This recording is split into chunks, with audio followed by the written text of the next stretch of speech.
जय हिंद मेरे प्यारे दोस्तों, हमारे इस चैनल एक्सट्रीम में आपका स्वागत है।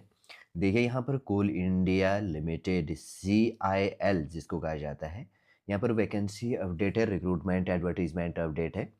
पूरा इन्फॉर्मेशन इसके अंतर्गत में हम देखेंगे, आपके फॉर्म फिल से रिलेटेड जो भी इंपॉर्टेंट पॉइंट होंगे, लास्ट तक इस वीडियो के अंतर्गत आप बने रहेगा।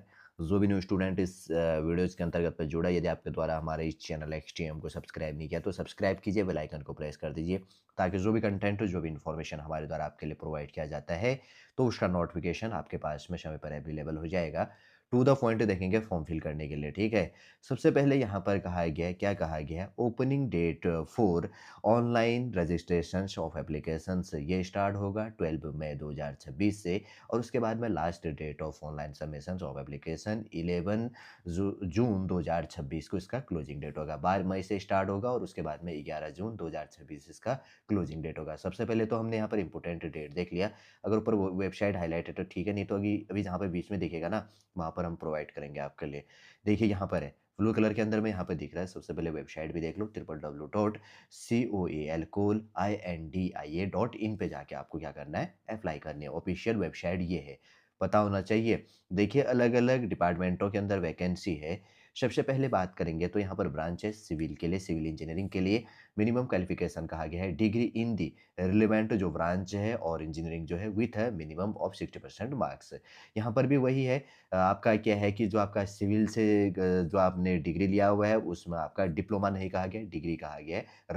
जो रिलेवेंट ब्रांच है इंजीनियरिंग से विद मिनिमम 60% मार्क्स के साथ में आपका क्लियर होना चाहिए। वही इलेक्ट्रिकल डिपार्टमेंट में भी है, वही आपका मैकेनिकल डिपार्टमेंट में है। उसके बाद में जो सिस्टम में है, जिसमें कहा गया है recognised first class degree in BE/BTech oblique किया गया है BSc engineering in computer science oblique है कंप्यूटर इंजीनियरिंग ऑब्लिक है IT और any first class degree with MCA, ठीक है, सिस्टम के अंदर में। और उसके बाद में आगे है 15 नंबर का जो पॉइंट दिख रहा है E&T के अंदर है।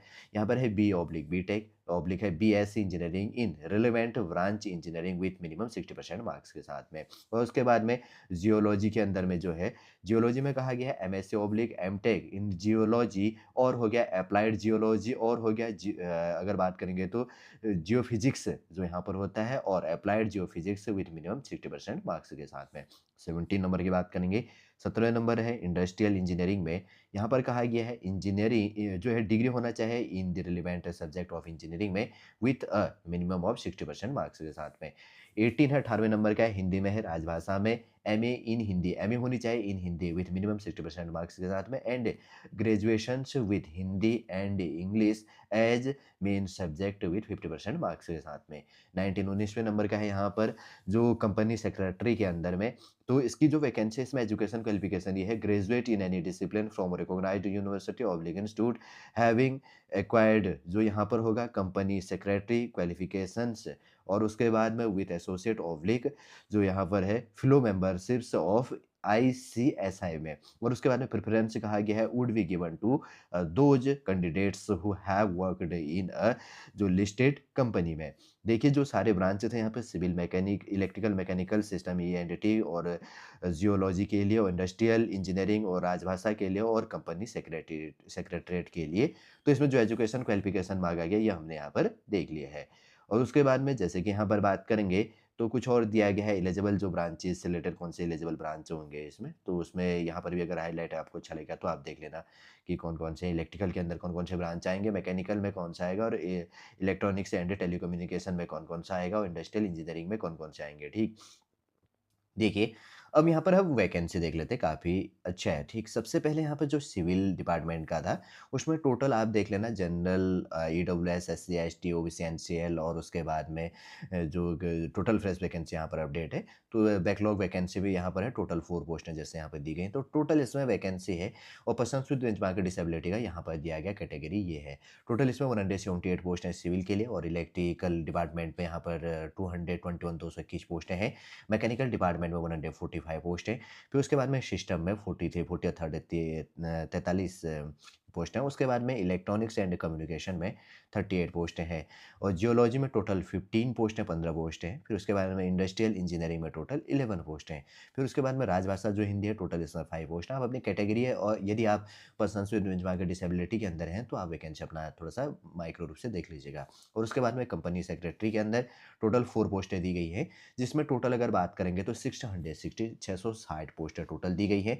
पर्सन्स विद बेंचमार्क डिसेबिलिटी में टोटल यहाँ पर कितनी पोस्ट हैं 64 पोस्ट हैं। यहाँ पर देखो कैटेगरी वाइज 278, 60 और 94 उसके बाद में 45, 169 और 647 और उसके बाद में 13 और उसके बाद में टोटल 600 यहाँ पर 60 पोस्ट है 660 पोस्टें जो दी गई हैं। ऊपर देखो कैटेगरी एक बार वापस देख लो, general EWS SC ST OBC NCL और फ्रेश जो वैकेंसीज हैं और उसके बाद में बैकलॉग वैकेंसी और टोटल वैकेंसी जो यहाँ पर दिया गया टोटल यहाँ पर अपडेट है। आप जिस कैटेगरी से बिलोंग करने वाले हैं आप देख सकते हैं यहाँ पर शॉर्ट फॉर्म भी दिया गया पर्सन विद डिसेबिलिटी के अंदर कि किसका क्या फॉर्म होता है। जैसे ओ एल का होता है 1 लेग अफेक्टेड हो गया, ओ ए का 1 आर्म होता है और उसके बाद में डबल एच का हार्ड हियरिंग हो गया, ठीक है ना। एल वी का होता है लो विजन। ये याद भी कर लो, आने वाले समय में पता भी होना चाहिए। बहुत सारे पॉइंट ये चीज़ होती है कि हमारे जनरल स्टडी के लिए भी काफ़ी इंपॉर्टेंट होता है। हमें इनमें से कभी-कभी एग्जामिनर क्वेश्चन भी पूछ लेता है।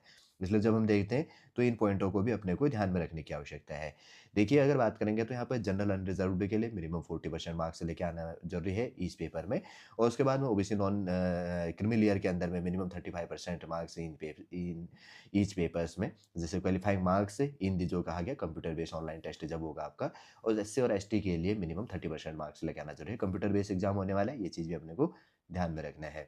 और उसके बाद में एप्लीकेशन फॉर्म फीस बहुत सारे स्टूडेंट वेट कर रहे होंगे कि आखिर इसका फॉर्म फीस क्या है। जैसे कि यहाँ पर लिखा है कि कैंडिडेट्स बिलोंगिंग टू, अगर कैंडिडेट है बिलोंग कर रहा है जनरल अनरिजर्व में, ओबीसी क्रीमी लेयर और नॉन क्रीमी लेयर दोनों में और उसके बाद में ईडब्ल्यूएस कैटेगरी के अंतर्गत है, इकोनॉमिकल वीकर सेक्शन के लिए नॉन रिफंडेबल से वापस नहीं होगा फॉर्म फीस आपका 1000 रुपये यहाँ पर फॉर्म फीस होगा।